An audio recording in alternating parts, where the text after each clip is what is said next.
Hello, everybody. This is DeeKnight of the DSA International Committee speaking on April 5th, 2022 to DSA chapters in northern Minnesota on the war crisis in the USA, Russia, Ukraine, and the world. Uh, Before I start, I just want to say that the viewpoint expressed in my remarks is that of a longtime war resister. I lived as an exile in Canada for 6 years during the Vietnam War and learned I could never trust the US government, especially on matters of war and peace. You can get a deeper insight into that viewpoint in my memoir. You can read more about it on my blog, DeeKnight.blog. I'll be focusing on the role of NATO and its stated goal of complete U.S. world domination in both political and military terms. So the first thing is to just recap two statements issued by the DSA-IC. First, on January 31st of this year, it says DSA-IC opposes U.S. interventionism in Ukraine and calls for an end to NATO expansionism. Following months of increased tensions and a sensationalist Western media blitz drumming up conflict in the Donbass, the U.S. government is responding to the situation in Ukraine through the familiar guise of threats of sweeping sanctions, provision of military aid, and increased military deployment to the region. The DSA International Committee, DSAIC, opposes this U.S. brinksmanship, which only further escalates the crisis and reaffirms our previous statement saying no to NATO and its imperialist expansionism and disastrous interventions across the world. The 2015 Minsk II agreement, signed by France, Germany, Russia, and Ukraine, and endorsed unanimously by the UN Security Council, laid the mutually agreed upon framework to facilitate an end to the fighting in Donbass and implement the region's autonomy within Ukraine. We issued, there's more to that statement, but those are the key things at the start of the statement. On February 26th, we issued a follow-up saying DSA condemns Russia's invasion of Ukraine and demands immediate diplomacy and de-escalation to resolve this crisis. DSA reaffirms our call for the U.S. to withdraw from NATO and to end the imperialist expansionism that set the stage for this conflict.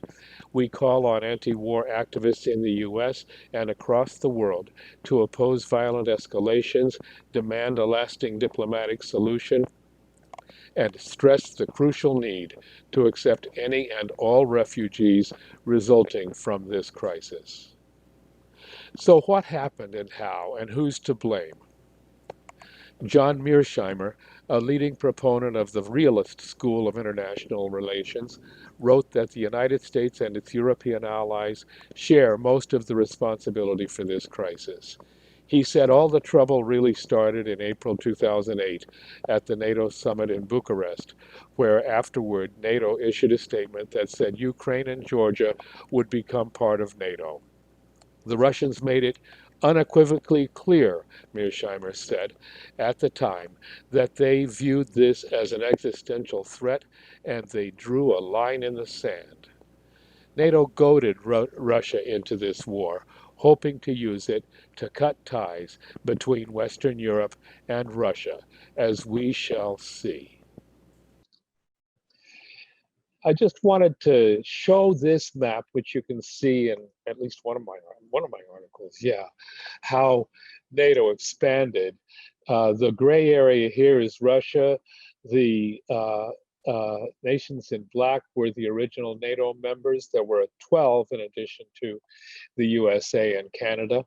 And they gradually expanded first in 1952 to include Turkey, and then between 55 and 90, we had Germany and Spain, and in 1999, some of the Warsaw Pact countries. 2004, more of the Warsaw Pact countries, and they did everything they could to expand it to include Ukraine and Georgia, but that's when things started to get really bad. Now, it wasn't just NATO expanding that was the kickoff for this war. The so-called democracy we read a lot about in the newspapers in Ukraine was born in a fascist coup. Undersecretary of State Victoria Nuland helped orchestrate the 2014 coup in Kiev that toppled a government friendly to Russia. The coup was actually carried out by fascist gangs, which we don't hear too much about in the papers now. The new far-rightist government ended language rights for Russian speakers in the Ukraine's eastern provinces. Donetsk and Lugansk voted to separate, as did Crimea. Russia then annexed Crimea to protect Russian speakers there and secure its Black Sea naval base. Russia provided humanitarian aid and trade to Donetsk and Lugansk and stationed troops on their eastern border for protection. The CIA secretly trained elite Ukrainian special forces units. Some of these were neo-Nazis. Self-declared neo-Nazis were encouraged by Nuland, Biden, and other prominent US politicians. The neo-Nazis were integrated into Ukraine's official military, which since 2014 has been trained, armed, and reorganized, you could say NATOized, by the US, Britain, Canada, and other NATO countries. When I say NATOized, what I mean is that all the standard NATO equipment was used, and the NATO methodology was inculcated into these new troops. Stephen Cohen, a noted anti-fascist writer in the United States, wrote that the pogrom-like burning to death of ethnic Russians and others in Odessa later in 2014 reawakened memories of Nazi extermination squads in Ukraine during World War II. It helped that the new far-right government made the Western Ukraine hero Bandera into a national hero. Last year, in March, the Ukrainian president decreed that Ukraine would take Crimea back from Russia with military measures to achieve deoccupation. The US and NATO voiced unwavering support. In April, NATO backed a Ukrainian offensive in its civil war against Russian allied separatists in the eastern provinces of Donetsk and Lugansk. Last summer, 30,000 US troops led Operation Defender Europe 2021, a set of NATO exercises from the Baltic Sea to the Black Sea, as reported by the US Peace Council. And just this past December, the US staged simulated bombing raids within 12 miles of Russian airspace. NATO warplanes confronted Russian aircraft 290 times last year. In mid-March, my article, Shock and Awe Then and Now, was published in Covert Action Magazine. Note the cartoon, Uncle Sam saying he strongly condemns Russia's attack on Ukraine while brushing under the rug the victims of NATO attacks in Libya, Iraq, Syria, and Somalia. US shock and awe attacks on Iraq were nearly apocalyptic, sending Iraq back to the pre-industrial age, according to the UN at the time. Together with a parallel war in Afghanistan, they were 2 decades of wholesale death and destruction at a cost of trillions and countless deaths, estimated between 1 and 2 million. That's both civilian and military casualties. Commenting on official US hysterical condemnations of Russia and US cover-ups of its own aggression elsewhere, Margaret Kimberly of Black Agenda Report writes, "It is the white supremacist underpinnings of US NATO foreign policy which has created all of NATO's suffering. It is NATO," she said, "that destroyed the nation of Libya, NATO which attempted to do the same in Syria, NATO that occupied Afghanistan, NATO which wages war across African countries with US, French, and British troops deployed across the continent." This this ANC Youth League spokesperson, Sizophila Mkhize, uh, who you see in the picture on the right, together with uh, uh, Rana Kayak and Eugene Puryu of Breakthrough News. She said, speaking of African countries, our countries were invaded, led by the Western countries, led by NATO itself, and we did not hear anyone say, pray for Libya, for instance. They could have avoided this war, like the president of South Africa said, but they're arrogant, they're self-serving, and they're selfish, and they don't care about many of the lives that are going to be lost. She said a lot of other things, including that Russia has been a friend to African liberation from Western colonialism and apartheid. And for that reason, many African leaders and people in general refused to join in the anti-Russian sanctions. South Africa has joined its BRICS partners, India, China, and Brazil, to oppose sanctions against Russia. Biden, on March 26th, said this battle will not be won in days or months.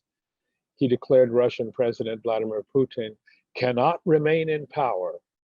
This was a public confirmation that the US goal in Ukraine is regime change in Russia, no matter how long or how many Ukrainian and Russian lives it may take, or how many people become refugees, or how the world economy will be damaged.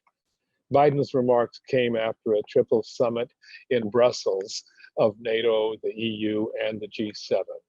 There he coaxed a display of unity among US allies, but limited practical outcomes underlined the limited options, according to an Agence France-Presse report. European powers stopped short of sanctions against Russian gas supplies, fearing the consequences for their own energy security. It was off message. White House aides claimed the remark was not a sign of policy change, but they did concede it was off message. CIA Director William Burns, who had been US ambassador to Russia, said on March 3rd, we have had a great deal of effect in demonstrating to the entire world that this is, quote, premeditated and unprovoked, unquote, aggression. The effort involves a super professional message management operation that has produced a steady stream of sophisticated propaganda aimed at stirring up public and official support. The international effort is led by PR Network of the UK. It ruled out the use of the terms civil war in Donbass, internal conflict, conflict in Ukraine, and Ukrainian crisis to describe the Ukrainian government's war against the People's Republics of the Donbass. The UN Human Rights Office estimates that over 14,000 people, including 3,400 civilians, have been killed in combat in eastern Ukraine between 2014 and 2021, before the current war. But it's a war between liberalism and authoritarianism, between good and evil. The Biden administration knew the nature of far-right forces in Ukraine. They armed and trained them and called them Democrats. Mainstream media ignored neo-Nazi influence in Ukraine, even though it was common knowledge. After the 2014 US engineered coup with neo-Nazi forces at the center of the action, they said neo-Nazi political significance was minimal. The new narrative is the Ukrainian state as innocent victim of Putin, and ultra-right forces, including neo-Nazis, are a figment of his imagination. They portrayed the war as a struggle of liberalism against authoritarianism, good against evil, with Russia engaged in unprovoked aggression. They called Russia's moves war crimes, using classic big lie strategy, both for the military intervention as a whole and for recent accusations of atrocities actually committed by the neo-Nazis. Russia has demanded a UN Security Council investigation of these charges. The UK is blocking that. There has been no forensic investigation. And it's interesting to note in the case of Bucha that Russian forces withdrew on March 30th, and the mayor announced their withdrawal and said there were no dead people there. But later on, 4 days later to be exact, suddenly there was an announcement that was followed immediately by condemnations and a call for war crimes investigation. 23 years ago, NATO countries without UN Security Council authorization ordered attacks on Yugoslavia, NATO's first target in Europe after the collapse of the Soviet Union. The airstrikes lasted 78 days from March 24th to June 10th, 1999. Joe Biden himself said in 1999, "I was the one who suggested bombing Belgrade and blow up all the bridges and take their oil supplies." About 1,000 NATO aircraft hit Serbia and Montenegro with thousands of cruise missiles and 80,000 tons of bombs, killing thousands and destroying countless buildings, hundreds of miles of roads, railroads, and airfields, bridges, schools, and hospitals. It also bombed the Chinese embassy in Belgrade, killing 3 Chinese citizens. NATO's military intervention was followed by a color revolution that led to the overthrow of Yugoslav President Slobodan Milosevic. The same coup strategy was then used in Ukraine in 2004 and again in 2014. NATO's objective in Yugoslavia was the disintegration of the Yugoslav state. Right now, that is to say last week, Russia and Ukraine held face-to-face negotiations.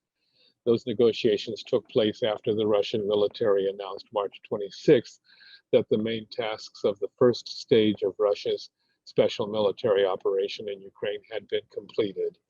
That stage focused on securing eastern Ukraine's Donbass region, demilitarizing and denazifying Ukraine as Russia's priorities, not taking Kiev or other cities outside eastern Ukraine. The US interpreted the Russian message as scaling back its original war objectives. It could also be interpreted as a new opportunity for peace.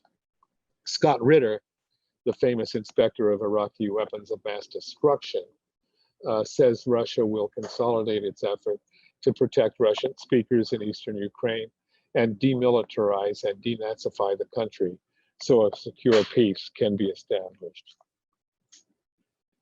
China could play a useful mediator role in peace talks. It trades with all parties, Russia, Ukraine, the EU countries, and the US. China has Belt and Road projects in numerous European countries, including Ukraine, giving it an interest in an early resolution to the conflict. But the US and EU pressure on China to switch sides against Russia complicates the issue.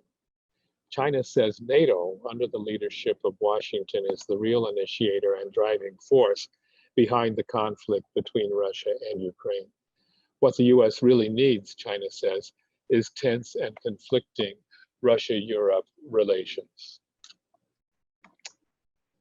China asks, do major European countries like Germany and France, also NATO members, really hold a stance over the conflict that is in line with Washington's interests?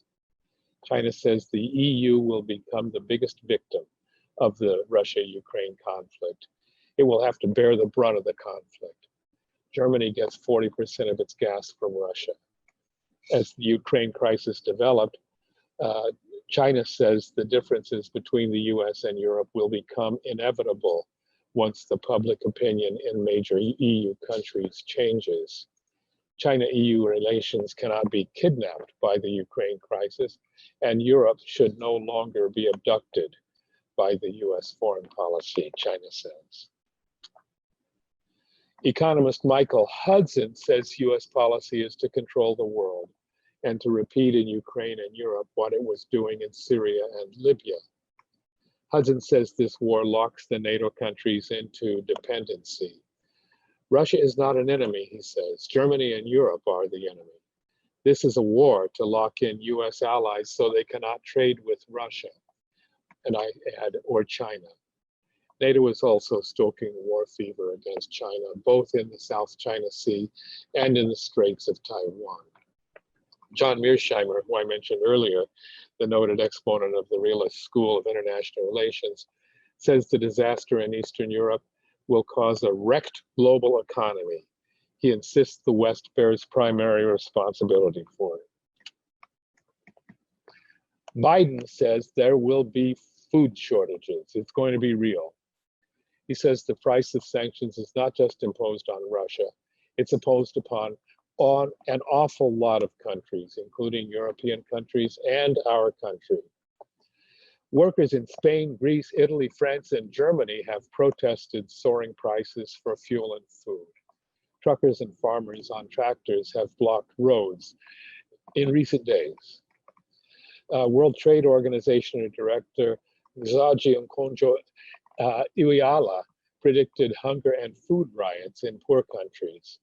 Food imports from the Black Sea region are crucial for survival in Africa, the Middle East, and elsewhere. The sanctions really are boomerangs. European Union trade with Russia is $260 billion a year. That's about 10 times Russia's trade with the United States. European Union trade with China is over $700 billion more than European trade with the US, and it's growing. Today, 128 of 190 countries trade more with China than the US. The US goal is to stop and reverse this trend. They want to cut off trade, especially between Europe and Russia and China.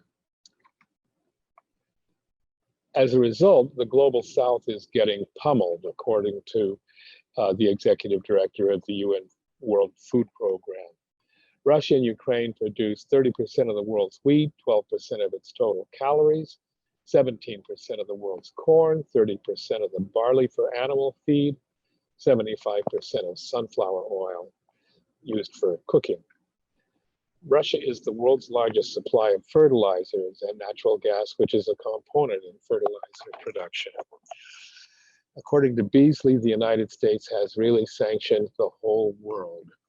It's only compounded a catastrophe on top of a catastrophe. He says there's no precedent even close to this since World War II. And he adds, if you think we've got hell on earth now, just get ready. That's a citation from the NoColdWar.org briefing on world hunger and the war in Ukraine. NoColdWar.org is a very, very important source worth checking out. I quote Ajamu Baraka of the Black Agenda Report, who says the war being waged against global humanity by the US, EU, NATO axis of domination is a hybrid war that utilizes all the tools it has at its disposal: sanctions, mass incarceration, coups, drugs, disinformation, culture, subversion, murder, and direct military engagement.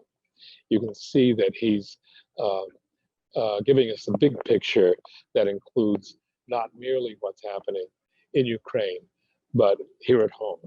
He adds that on the heels of the 2008 financial crisis and the crisis of the COVID pandemic, today millions are experiencing a permanent state of precarity with evictions, the continued loss of medical coverage, unaffordable housing and food costs, and a capitalist-initiated inflation.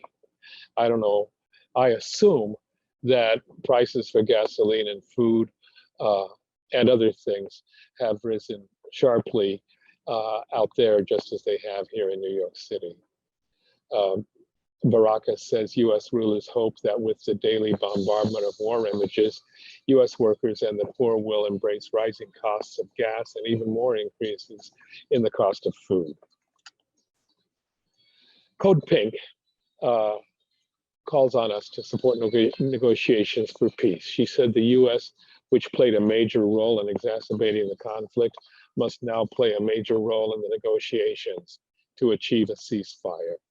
The United States must be ready to make compromises and support negotiations, which they haven't done up to this time. They must commit to the following: rejection of a no-fly zone over Ukraine, no NATO expansion, recognition of Ukraine as a neutral country, sanctions on Russia to be lifted, support And by the way, those sanctions, as was said before, really are imposed virtually on the entire world. Support for an international security agreement to protect the interests of all people in the European continent to remain free from war and occupation. Support for Ukrainian demilitarization to the degree that missiles would be banned, and supply humanitarian aid to Ukraine and support Ukrainian refugees. Before finishing, let me just add that the millions of Ukrainian refugees that have recently gone both east to Russia and west to Europe are in addition to the 38 million refugees of previous NATO wars in Northern Africa, Southern Arabia, Iraq, Syria, and Afghanistan. And that's it. I want to thank you for tolerating me reading to you. I figured it would be good to do that just because it would be more coherent. The main sources for this have been the articles that I wrote that are published in Covert Action Magazine and accessible on my blog. Other key sources, which I think are really worth mentioning because the mainstream media is worse than useless. Popularresistance.org, a lot of people know. It's a very good source that compiles articles from a variety of outlets. LAProgressive.com has a number of other pieces of my work. Globetrotter and People's Dispatch are new publications associated with the Tricontinental Research Center led by Vijay Prashad. Breakthrough News can be found on YouTube with remarkably strong news programs several times a week, at least 3 times a week. NoColdWar.org is it's a coalition, a global coalition of peace groups. I'm a part of it. Michael Hudson is an economist I quoted. Notice there's a hyphen between his first and last names on his website. And the Gray Zone. And I mention these because it's conceivable that as we go to discussion,